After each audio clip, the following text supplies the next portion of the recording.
tudo bem por aí? Hoje nós vamos iniciar nossa terceira aulinha de Geografia.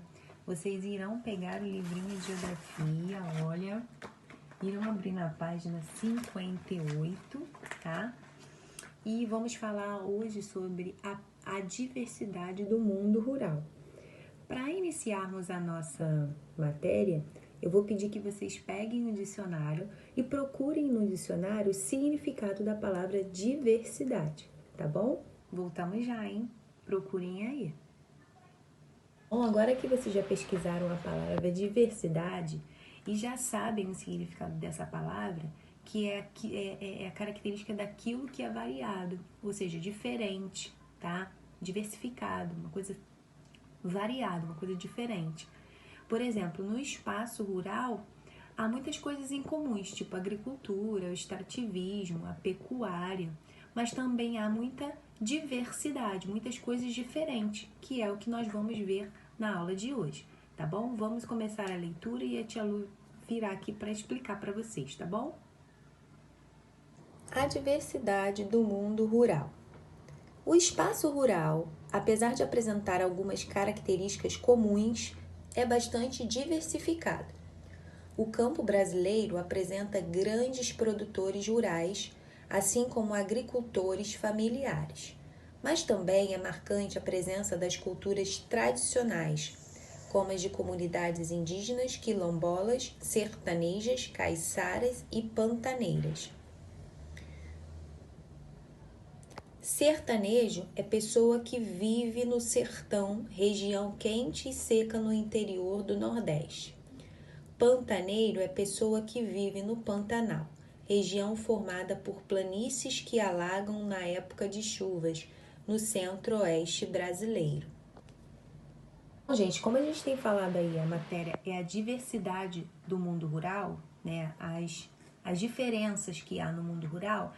Aí no primeiro parágrafo está dizendo que a gente encontra os grandes produtores. O que são os grandes produtores? São aquelas pessoas que vivem, cuidam da terra para fins econômicos, ou seja, para ganhar dinheiro, tá? Eles cuidam para vender, né? Eles colhem tudo para vender e ganhar dinheiro. E tem a agricultura familiar, né? Tem os grandes produtores que eles praticam a agricultura para ganhar muito dinheiro, né, para fins econômicos, e tem a agricultura familiar. A agricultura familiar é feita pela família, tá? E esses alimentos que eles colhem, que eles cultivam, são para a própria alimentação deles e para parte da alimentação da população, tá? Então, olha aí a diversidade. Tem esses dois grupos com finalidades, né, diferentes. Gente, no campo também encontramos a existência das culturas tradicionais, tá? Como a festa, a dança, as músicas de um povo, tá? E aí no primeiro parágrafo mostra que há no campo as comunidades indígenas, tá? E aí lá mostra uma figura dos indígenas da etnia Yuala-Lapitisi, em celebração na aldeia Tuaturi, no Parque Indígena do Xingu, tá? Bem aqui, ó. Olha aqui os indígenas vivendo no campo, tá? Nós vamos ver agora um videozinho que fala sobre esse grupo indígena, tá bom? Assistam aí e voltamos já. Uma exposição no Museu Nacional da República conta um pouco da história e da rotina de uma tribo que vive no Alto Xingu, no norte do estado de Mato Grosso. São fotografias que mostram a realidade de um povo que luta para manter viva a cultura indígena. Os rituais, a dança, a rotina e até o contato com o mundo externo. A descrição de cada imagem foi feita pelos próprios indígenas e é um convite à reflexão.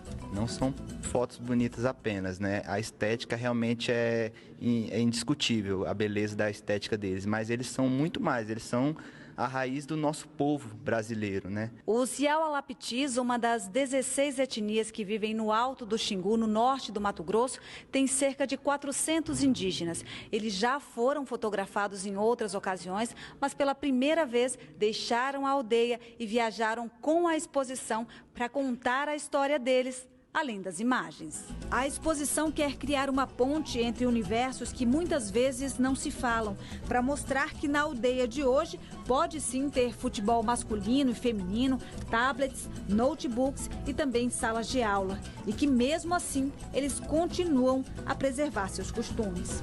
O cacique sempre fala isso, né, para o jovem, né?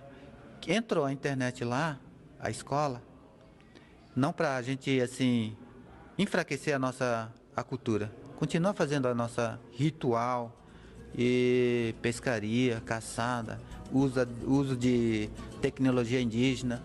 A gente continua usando isso. Além da reafirmação cultural, a exposição também debate outros temas urgentes para a preservação da comunidade indígena.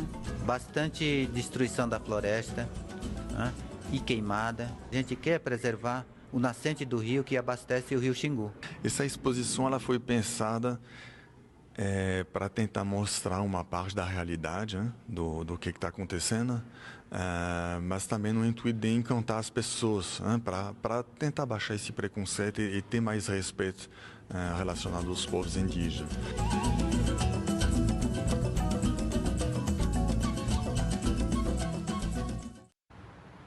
E essa exposição fica no Museu Nacional da República até o dia 20 de maio. A visitação gratuita acontece das 9 da manhã às 6h30 da tarde. Vocês acabaram de assistir agora o videozinho, né, que mostra aí os indígenas vivendo lá no espaço rural, com seus costumes, suas tradições, né? E agora vocês irão pegar o livrinho, continuar no livrinho, na página 58. Observem essas figuras, 4 figuras que estão aí, que nós vamos falar sobre elas. Essas fotos aí, ó, do livro, mostra a diversidade do mundo rural, tá? Tá mostrando a presença das culturas tradicionais, ó. Aqui mostra Festa do Império de São Gonçalo, na comunidade quilombola Calunga, Vão do Moleque, Cavalcante, Goiás, foto de 2015. Olha, esses aqui são os quilombolas. Os quilombolas são os atuais habitantes de comunidades negras rurais, formada por descendentes de africanos escravizados. Descendentes são filhos, netos, são da família dos africanos escravizados, ó. Tá? Então, bem aqui, ó. Os quilombolas vivem, na sua maioria, da agricultura de subsistência. O que é agricultura de subsistência? Eles plantavam, cultivavam, colhiam, tudo para o próprio sustento, tá? E essas terras aqui, né, que vocês estão vendo que é uma parte rural, elas são doadas, ou compradas ou ocupadas há bastante tempo, tá? Ou foi comprada, ou foi doada, ou eles mesmos ocuparam, tá? E aí eles vivem aqui, isso aqui é chamada comunidade quilombolas. São os descendentes de escravos. Aqui tem os filhos, os netos dos negros escravizados. Aqui ao lado é o pantaneiro. Pantaneiro conduz criação de cavalos. Cáceres, em Mato Grosso, foto de 2015. Pantaneiro é aquele que vive no Pantanal, já tô até falando, ó, pantaneiro, vive no Pantanal, tá? Que é uma região formada por terrenos planos, e esses terrenos planos é reto, tá? Terrenos planos, e esses terrenos, eles alagam na época de chuva, tá? Então, esse daqui tá mostrando os pantaneiros, que vivem no Pantanal. Aqui é uma casa de palafita, tá? Palafita de Ribeirinho Pescador, localizada em um canal do rio Amazonas, Almeirim, Pará, foto de 2017.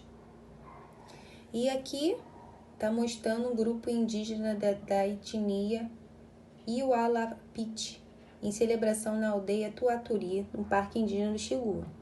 Ó, tá? Tá mostrando. Todos esses estão na área rural. E estão vendo que são diversos, são diferentes. Tá? Esse aqui é daquele videozinho que vocês viram, tá? Desse grupo indígena aqui. Bom, agora chegou a hora de vocês mostrarem que entenderam a matéria, tá? Vocês irão pegar o caderninho de geografia. Tem 2 perguntinhas aí na página 58. Vocês vão colocar essas perguntinhas no caderno e irão responder, tá? Diante do que a tia Lu explicou. E voltamos já já para as correções. Tudo bem? Beijinhos! Vamos então para as correções, tá? Número 1. Dos modos de vida retratados nessas fotos, quais deles você conhece? Você vai olhar os modos de vida mostrados, retratados nessas fotos, tá? Qual desses daqui você conhece? E aí você vai responder. É uma resposta pessoal, tá? Número 2. Em sua opinião, quais semelhanças podem existir no dia a dia das pessoas que vivem nesses diferentes lugares? Você vai olhar esses diferentes lugares que a gente mostrou como exemplo e vai ver quais semelhanças, o que há de parecido, tá? No dia a dia dessas pessoas aqui, tá? Que vivem nesses lugares diferentes aqui. Uma opção de resposta seria: aqui nesses lugares tem uma forte relação com a natureza, tá? É uma das principais semelhanças, ó. Tem natureza, tá? É uma forte semelhança no cotidiano das pessoas, né? Você vê que aqui o dia a dia das pessoas são, né? Mas o que há de semelhante, cada um tá fazendo uma coisa diferente, mas o que há de semelhante é a natureza, tá? São diferentes comunidades, mas o que há de semelhante é a presença da natureza. Pode ser uma das respostas, mas a resposta é pessoal, tá? Então é isso, meus amores. A tia Lu encerra por aqui mais uma aulinha de geografia, tá? Façam os exercícios, leiam novamente os parágrafos para que você possa relembrar, né, os tópicos importantes. Não esqueçam também de marcar a caneta lá, marcar texto, as partes mais importantes do texto, tá? Pega lá, marca, isso aqui que a tia Lu falou é muito importante, eu vou marcar aqui, olha, a tia Lu falou isso aqui, muito importante, vou marcar com o meu marca-texto. Não esqueçam de fazer isso, tá bom? Um beijo enorme, ó, e se cuidem, tá?